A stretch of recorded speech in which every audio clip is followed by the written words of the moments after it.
Running sucks. But does it have to? My relationship with running has been rocky. Growing up playing sports, it was always a form of punishment. Nobody wanted to run. But here I am, training for a marathon. In fact, according to Google, about 1 million people each year run a marathon. And you're telling me that all million of those people think running sucks? Of course not. So, how do you make running not suck? Or at least not suck as much? I feel like I'm in my wax on, wax off phase of running. Except I don't have a Mr. Miyagi, and I'm nowhere as good looking as Daniel LaRusso. As of today, we're going into some week of training. I have no idea when this video is going to come out.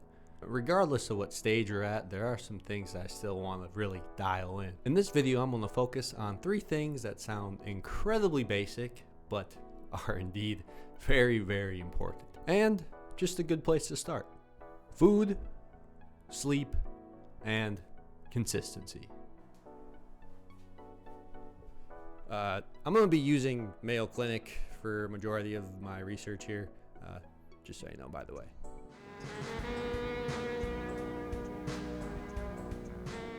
Okay, yeah, you need to eat, duh. But what do you need to eat? First, I have to make sure I'm reaching a certain amount of calories. Figure out how many calories I need to reach.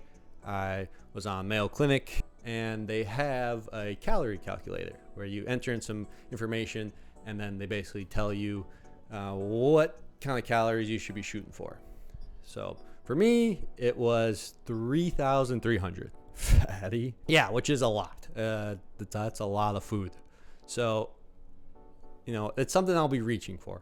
I can't guarantee that I will hit that every single day, but as long as I'm getting somewhere close, I think I'll be fine. Second, I also want to make sure I reach a certain amount of protein, so my muscles have that for recovery and, you know, not getting hurt and all that other fun stuff. It is recommended that an active person should have somewhere between 1.2 and 1.7 grams of protein per kilo. What the fuck is a kilo? I'm 180 pounds. That is about 81 kilos. So we're gonna round somewhere in the middle and say we need 1.5 grams of protein. So I take 81 times 1.5 and we have 121.5 grams of protein that we should be reaching for every day. Third, carbs, carbohydrates. We need energy. Same with protein. It's a certain amount of grams per kilo.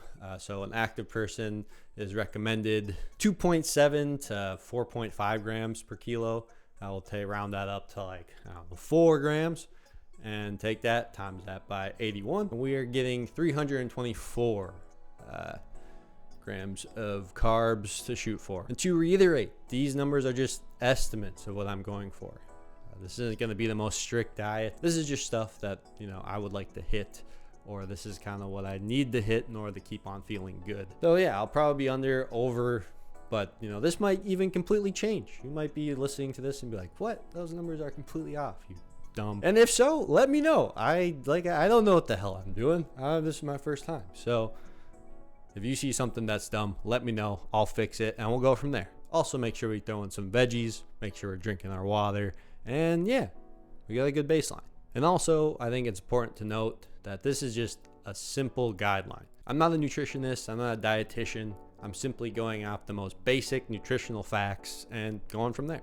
So now you're probably wondering, well, what do you eat? Well, I'm glad you asked.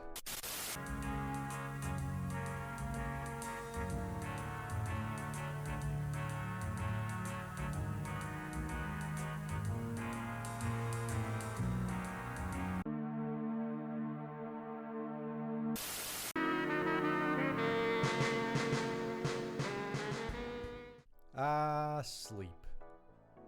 After doing some reading, it's actually pretty fascinating how much sleep affects us.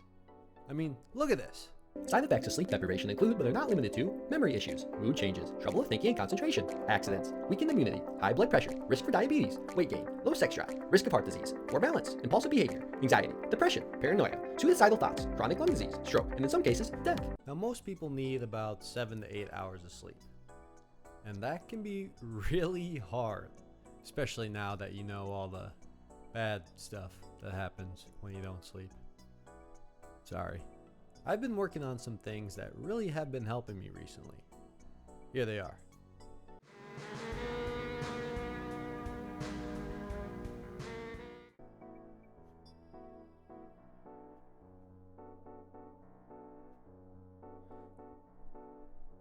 Doom scrolling.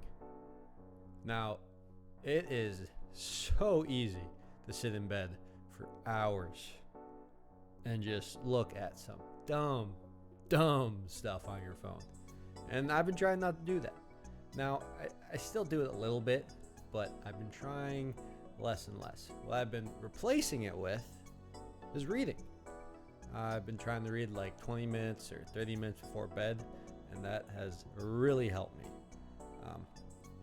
Just not having the phone next to you, or just putting it away for a little bit while you have a book that just lulls you to sleep. It could be the most boring thing in the world. It's gonna bring you to sleep a lot better than how stimulating your phone is. And hey, you might read some fun books too.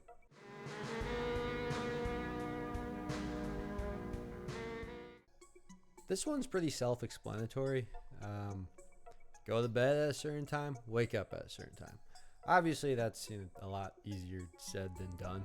But really, I mean, the more often you go to bed at a certain time and wake up at a certain time, the easier it becomes. I'm not going to tell you my bedtime because you're all going to make fun of me. But anyway.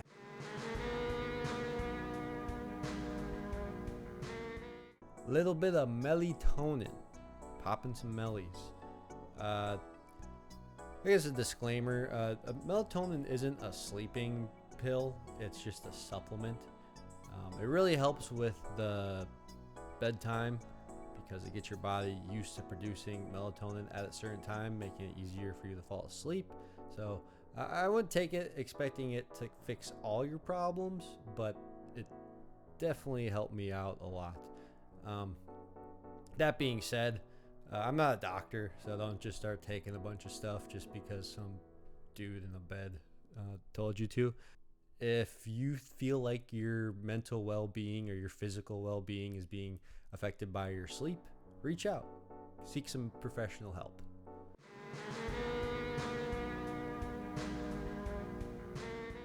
Look, man, doing shit is hard. Forming healthy habits is hard. Eating healthy is hard. Sleeping is hard. Running is hard. But that doesn't mean you can't do it. I wish I had more for you here. I really do. But in reality, the only way this gets easier is if you keep doing it, if you're consistent. An important thing to remember is to be kind to yourself. This is hard. You're gonna have bad days. And that's okay. You move on. You take what you learned from those bad days and you bring it to the next one. You take what you learned from that day and you bring it to the next one. And you keep doing it and doing it. And soon, that's just who you are now. Well, that's it for this video. And I'll talk to you in the next one.